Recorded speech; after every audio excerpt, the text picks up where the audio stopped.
father probably 3 times after he died, because we never really had a close relationship.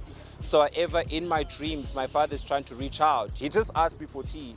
So when something like that happens in a dream, it's a matter of Did you do the ritual like how he had asked of you? No, not yet. We've spoken about it. Why not? Why not? Because I am not at the time or space personally to be doing that, because I've got some of my things that I need to sort out before actually executing what my father asked me of. It means that now your father has to wait. I've done my duty by passing the message on to the elders. I've let my mother know about what I dreamed. Yeah, so everything has to be surrounded around your dad. From ukphahla baba, ngitholile leyo phupho leya. Ngenza kanjani mangiqhubeka? Imali yazikho yazibonela. Ngiqhubeka kanjani? You know, those kind of information. All of that communication should happen between you and your father, who is your ancestor.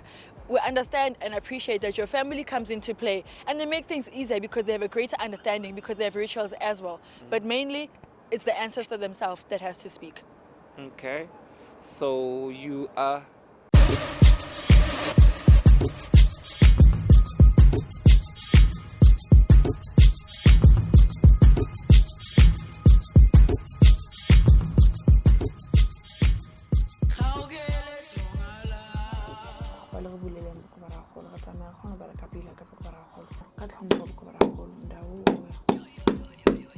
What I've learned from my journey is that it keeps on getting reiterated that this journey is so specific to the individuals, and most importantly, the ancestors that lead us. When I first got my calling, I was very fearful. It was something I knew absolutely nothing about. But I thought the only way I could overcome this was to stop being so fearful, was to face challenges head on and allow myself to go through the difficult times and take the leap and be able to trust that there will be someone there to catch me. I promise, I know exactly what I'm doing. That someone being my ancestors, who never at any time made me feel like I was alone. Exciting stuff. They made me feel like I was secure in what I was doing. There's lions in here.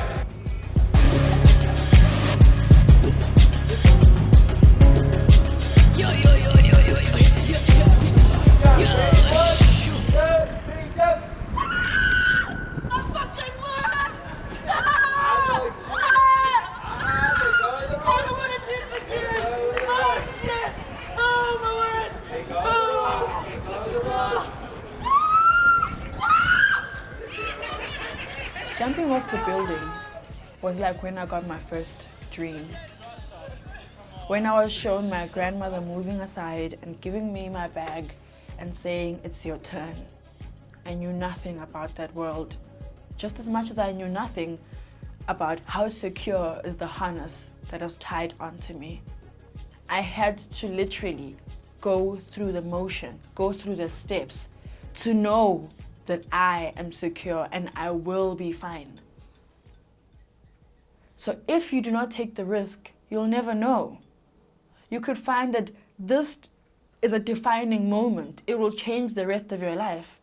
But until you do it, you're still going to remain that person in that same place without any gratification out of the things that you do, because you're never willing to take the leap.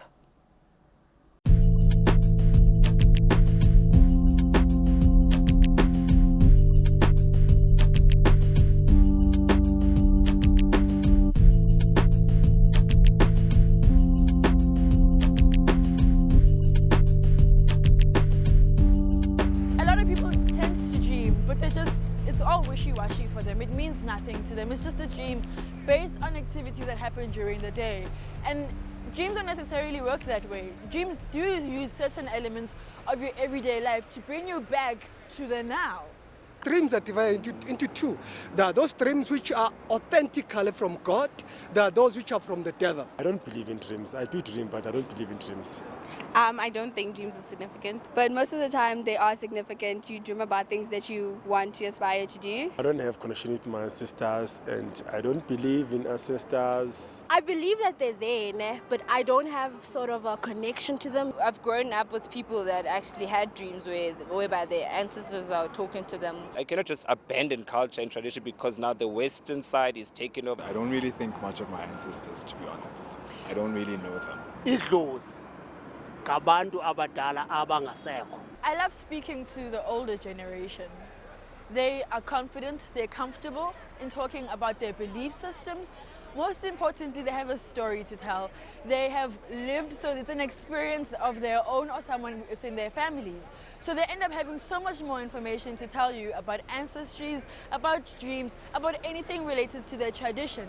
Mainly because most of their lives, they have been practicing and doing the rituals that go along with being whatever ethnicity you are. With the younger people, none of them seem to care. None of them are bothered. It makes it unfortunate because we are the people who are creating the topics right now. A lot of what they know comes from people who have passed. You know, whether they were taught all of this while the person was still alive and now they have passed, their relationship does not deteriorate. It just means that you have one person you can rely on, whom you know will have your back, will always protect you, and will always relay messages to you, you know, when the time is necessary.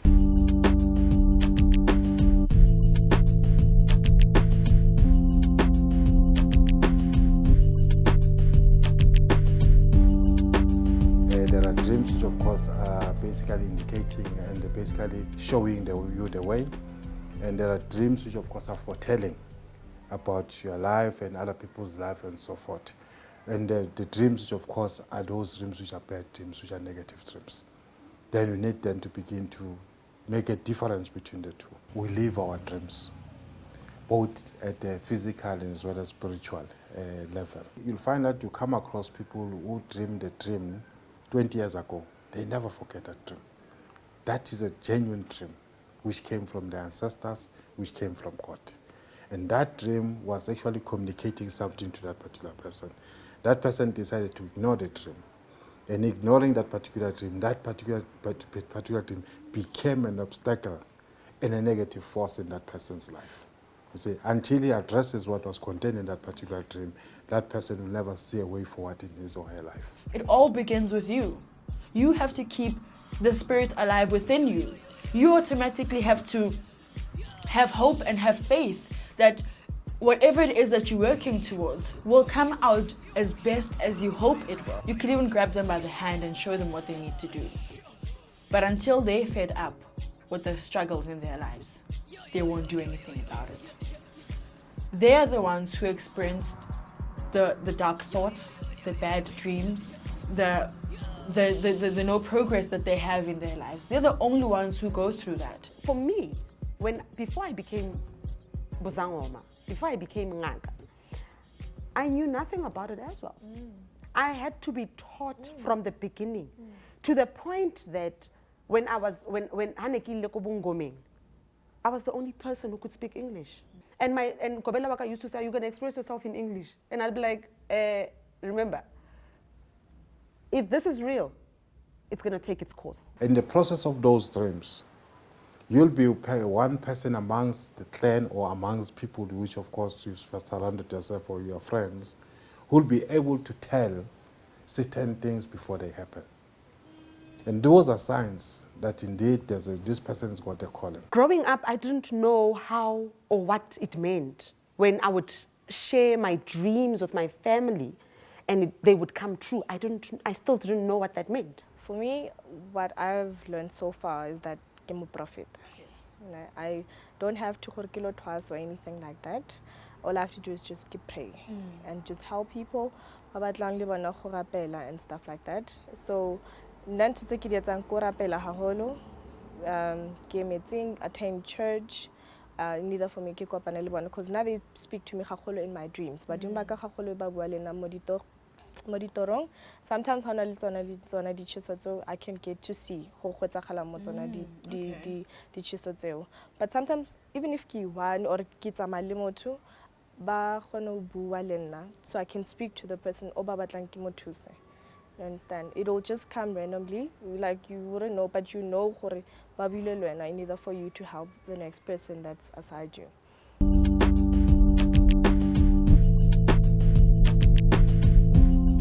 Dreams are often distinguished from thought, thinking about something.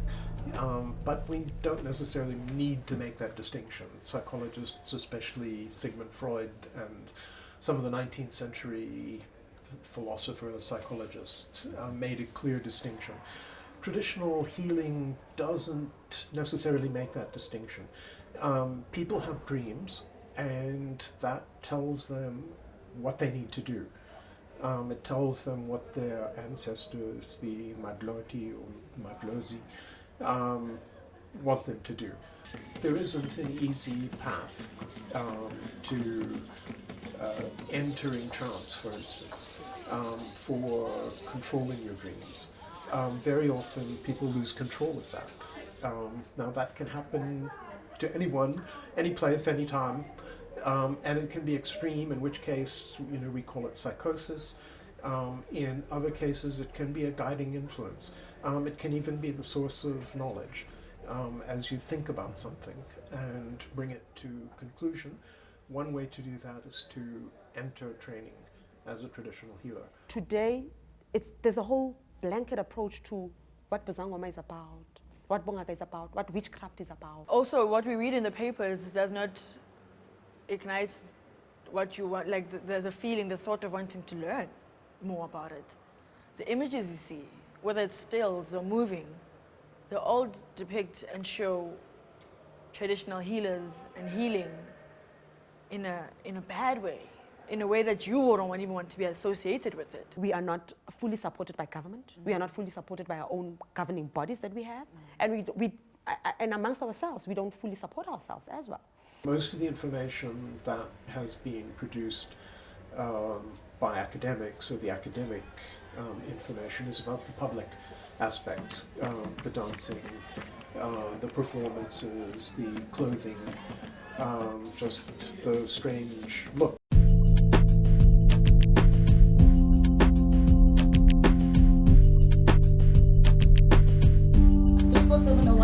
To send in your SMSs.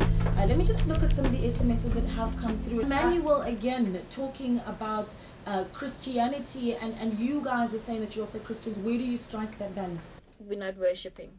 They're not worshipping. If you know culture and you know your religion, there's a balance. You know how to balance it. I praise God, I worship God, and that's the only person I worship. My ancestors are my guardian angel, who are there for me, or who are helping me heal someone on this earth. And for me, it's like fulfilling a journey, or fulfilling some of the stuff that they weren't able to do when they were still here, and they are doing it through me, for me to help others. We hide behind indaba zokuthi amadlozi amadimoni. Amadimoni akhona, kodwa iphutha elikhulu ukuthi abantu bathi abazali babo nokhokho nomkhulu babo amadimoni. Iphutha elikhulu, inhlamba enkulu esabekayo futhi leyo. Amadimoni akhona, kodwa akusibo lapho. Labo abantu owazalwa uzalo lwakho, impande yakho yiyo leyo. Ukhona namhlanje kusho ukuthi mawuzothi laba amadimoni, kusho ukuthi nawe uyidimoni ngokwakho.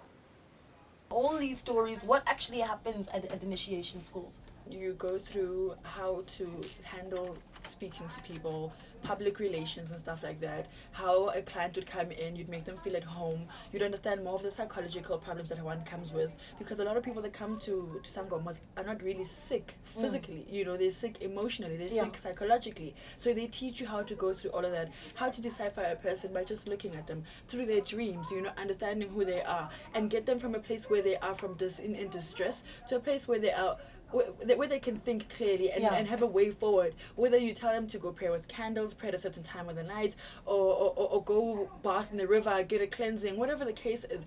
Because you must remember that ukwazi kwethu nokuhlakanipha kwethu emhlabeni akusafani nalabantu asebangale. What is the gift? It came with a lot of things. It came with knowledge, it came with wisdom, it came with understanding, and it came with growth as an individual. Because people have labeled Buzangoma or going through initiation as this difficult thing that God, only people that are as hard as stone can do it. And yet that's not the truth. Most important ones, it's when you then, these people are going to reveal themselves in a form of the way they are wearing. The way they are wearing. If it's a Sangoma, he'll then come, his traditional gear, and appear to you. That means that the person is communicating to you and saying, this is how I want you to dress. Beads are extremely important because they've been in traditional healing for a couple thousand years. So you can put a number of things, including medicinal substances, together with beads, wrap them up in packages of different sorts for different uses, symbolize different things, and are very important in a process of protection of the body, protection of the self. I use bones, where I use water, where I use light. So those are the three things that I would use at any given time for any of my clients. I let the process lead me. How am I going to, what am I going to use, and how am I going to heal the person? So again, I ask, okay, now guide me so that I can know. It doesn't just end with the instruments that we use or whatever information that we pass off, but mainly how do we leave that person? What condition do we leave them in? And it's so very important to look at a person holistically and not just look at what's troubling you or whether you're being bewitched or anything like that. But how do we move you from the place where you're at and equip you with the right information that even when you're sitting in your home and we're not there, you're able to know how to tap in to your spirituality and communicate with your ancestors. Because toro e ka tshireletsa from something bad or e ka bontsha tsela pele e tlo bulela monyako go bophelong ba hao gore o ya kae. So a person who's running away from the calling and has it is a person for me that has lack of knowledge. You could find that you're stuck in your life and all you need to do is go communicate with your ancestors by the river or even go inside the river and get a cleansing from there. So unfortunately, we are overcrowded by all this evil or other things that people do. Yes. And absolutely every single ethnicity in our country has a tradition of their own. I've been phoned from on my phone. Bathumela ama-emails yintsha bafuna ukwazi and bayaphupha nezinto zebaziphuphayo ziyathusa. Into engiyibonayo kakhulu enzakalayo ukuthi akusibo abangafuni into zesintu, akusibo futhi abanganamsebenzi nento zabantu. Into engiyibonayo kakhulu ukuthi abazali abafundisa abantwana babo, abazali bafihlele abantwana babo amaqiniso. I think there's a problem. I think Southern Africa, South Africa, other countries in Southern Africa are losing cultural knowledge at a great rate. You don't always have to slaughter animals and have a big ceremony because it's all about the smaller things before you get to the big ones that everyone else can see. We have to keep on teaching people. People don't just have to come endumbeni in my practice only to leave money. That's the only time that I feel that I can share the information with them. Because people are moving away from libraries and putting libraries on their devices, we could be putting all that information on a platform that is accessible to absolutely anyone of any age. And at times, even the smallest things could be your defining point in life. And that's why I say, it's only you who feels the pain. You're the only one who struggles with whatever it is that's haunting you. And until you get fed up, there's nothing I can do for you. It all begins with you.